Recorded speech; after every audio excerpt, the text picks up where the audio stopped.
This is episode 2 of Nashua Geographic, The Birds of Hollis Crossing by John Prestidge.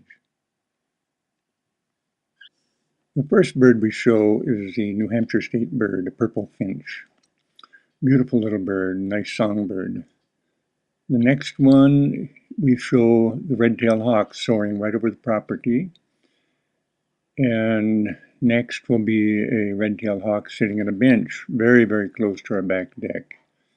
And then we see the osprey soaring.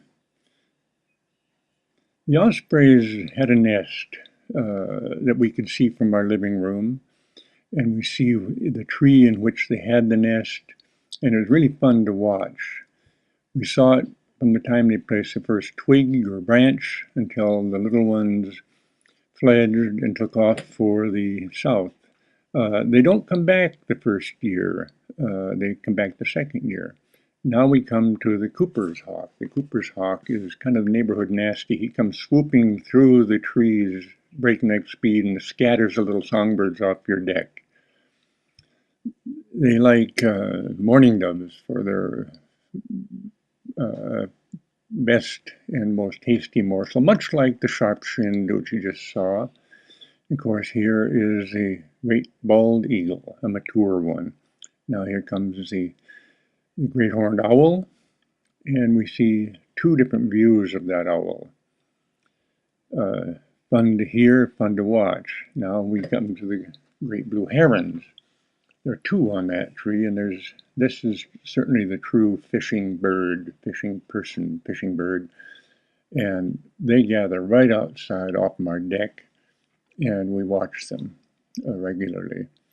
We've had the swans, a number of them, winter here, and they are beautiful. They come right close to the deck, and we also see them on the river here, where the snow or ice is still in the river.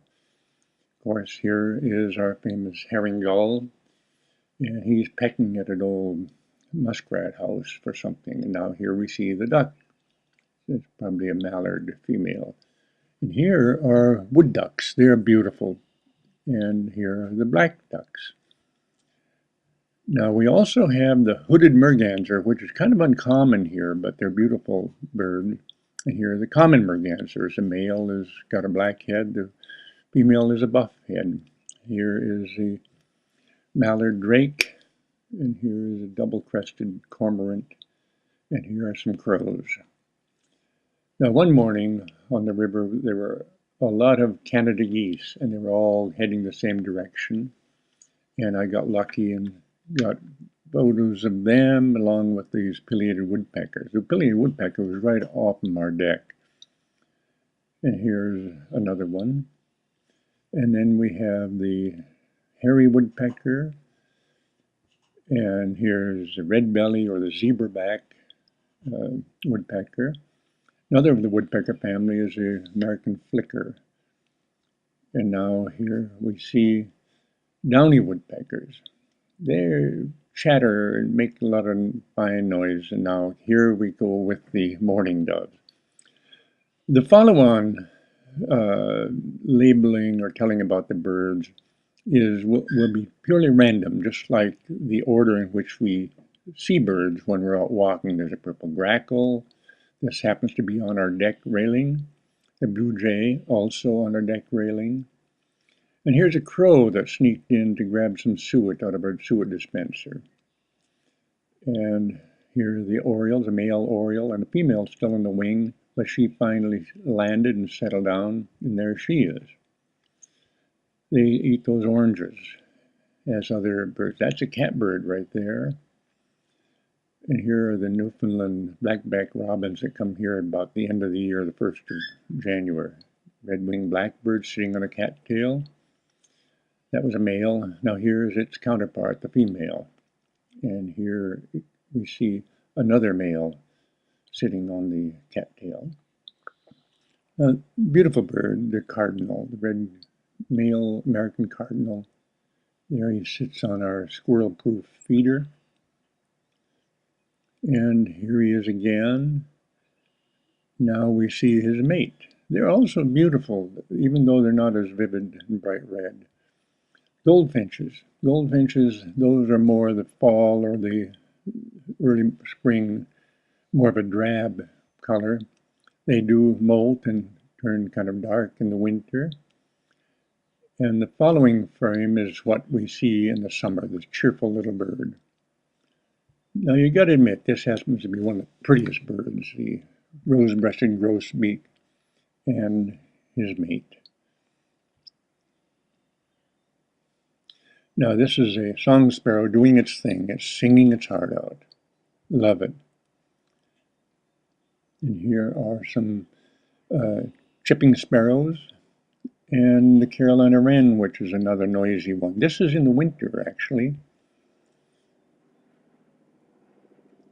And here we're seeing a American tree sparrow and the robin singing its heart out. Now, the white-breasted nuthatch is an interesting little bird. It's many times upside down. It's just fun to watch. There's also a red-breasted nuthatch. I don't have a photo of it here. But here comes the eastern bluebirds. This is something that we really love. We've had 6 nesting boxes up, and we care for them. And we've had some pretty good success. A number of broods, probably 4 broods. And per year, that is. Here is a chickadee. He also makes his nest in one of these boxes, as do the tree swallows. Beautiful bird, iridescent. And, of course, a bluebird. Here's a tree swallow peeking out. And here comes the bluebird. He sits up there proud as punch. And here's a male bluebird. Now, this is an interesting bird. This is a great crested flycatcher. There's only one place on the property that I see this bird regularly, and he's usually way up in the canopy and very difficult to get a shot of. Here is a finch. I think it's a house finch. Here again, everybody would recognize the cardinal. And here is a song sparrow again. Now here's another interesting bird, the kingfisher. The kingfisher actually drills a hole about probably 3 feet deep and nests in a burrow. And they sit or hover, and they rarely miss. They can dive 2 feet into the water and catch their fish, catch their prey. There's a pine siskin. Here's a crow sitting up on top. I just thought it was an interesting pose. He appeared to be posing for me. Now this was in the middle of the winter when I found a bunch of eastern bluebirds that wintered here. And it's so fun to see them because we feel that they're going to have a nesting orgy and really give us some success. There's a slate-colored junco. Here is a song sparrow again. And bluebirds, of course. Another one of the sparrow families, right there, chipping sparrow. Bluebird again. American tree sparrows. And we're back to that beautiful rose-breasted grosbeak. And you got to admit, that is about as pretty as you can expect. Here's his mate. The cedar waxwings come in, and they're cedar waxwing and Bohemian waxwings, but these happen to be cedar waxwings, and I got photos of these right around New Year's Day. They came in the snow, and of course our little black-capped chickadee, which is fun to watch. How he thrives, I don't know. Here is a phoebe flycatcher. This I thought was an interesting photo because this bluebird is just hanging around about ready to leave or enter his house. Now here is the smallest of the birds, ruby-throated hummingbird. That happens to be the only species of hummingbirds we have out in the East Coast here. And here is a shorebird, or it's a sandpiper of some kind. I can't see it well enough to determine exactly what it is. Now here's a tufted titmouse. He was vying for that territory as well as a chipmunk. Now here's a kingbird.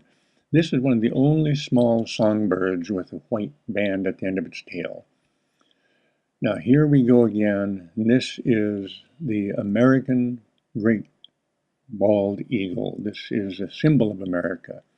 And we were lucky there was an adult and a male here.